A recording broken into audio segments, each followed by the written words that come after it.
आधी रात का समय था। स्टेशन की घड़ी ने 12 बजने की ठंडी आवाज दी तो प्लेटफॉर्म पर खड़ी आखिरी लोकल ट्रेन धीरे धीरे सिसकने लगी। हवा में अजीब सी ठंडक थी, जैसे रात खुद सांस रोके खड़ी हो। आरव और निखिल, दो कॉलेज के दोस्त, हड़बड़ी में दौड़ते हुए उसी आखिरी ट्रेन में चढ़ गए। प्लेटफॉर्म लगभग खाली था।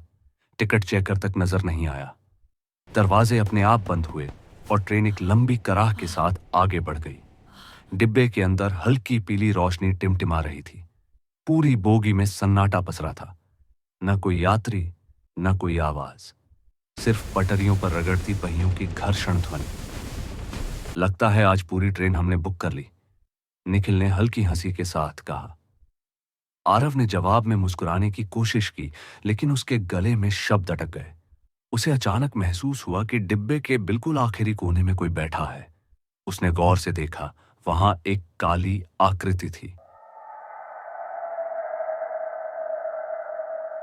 इंसान जैसी, मगर पूरी तरह अंधेरे में डूबी हुई। तुमने देखा? आरव ने फुसफुसाते हुए कहा। निखिल ने पीछे मुड़कर देखा। कहां? वहां तो कोई नहीं है। आरव की सांसें तेज हो गईं। अभी कुछ सेकंड पहले तो वह साया साफ दिखाई दे रहा था। उसी समय ट्रेन की लाइट एक पल के लिए झपकी। डिब्बा अंधेरे में डूब गया और जब रोशनी वापस आई, वह साया अब दूसरी सीट पर बैठा था,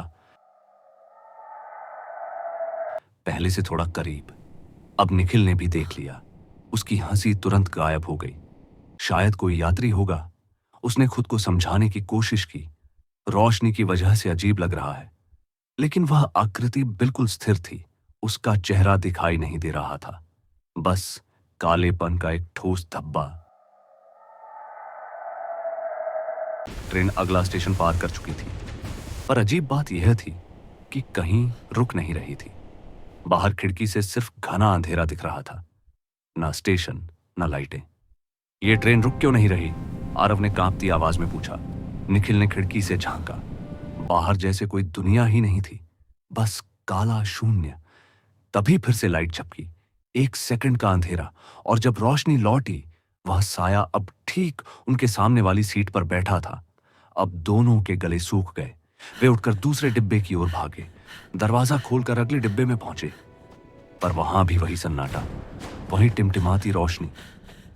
शायद हमें भ्रम हो रहा है, निखिल बुदबुदाया। पर तभी उन्हें महसूस हुआ कि इस नए डिब्बे के कोने में भी वही काली आकृति बैठी है। ये हमारे साथ ही आ रहा है।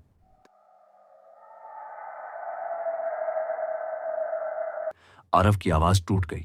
अचानक पूरी ट्रेन जोर से हिल गई। पटरियों पर घिसटने की तेज आवाज गूंजी। लाइटें लगातार जलने बुझने लगी। हर बार जब अंधेरा होता, वह साया एक सीट और करीब आ जाता। अब वह उनसे बस 2 सीट दूर था।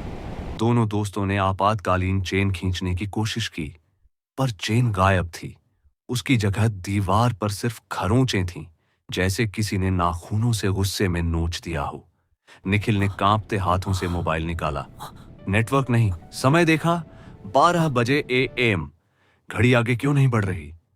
आरव ने भी अपना फोन देखा। वही समय। ट्रेन जैसे समय के बाहर दौड़ रही थी। फिर एक लंबा अंधेरा छाया। इस बार कुछ सेकंड नहीं, पूरे 10 सेकंड। उस अंधेरे में उन्हें लगा कोई उनके बीच आकर बैठ गया है। एक ठंडी हवा उनके चेहरों से टकराई। किसी के सांस लेने की आवाज, बहुत पास। जब रोशनी लौटी, दोनों के बीच वाली सीट खाली थी, पर सामने वाली सीट पर अब 2 साए बैठे थे।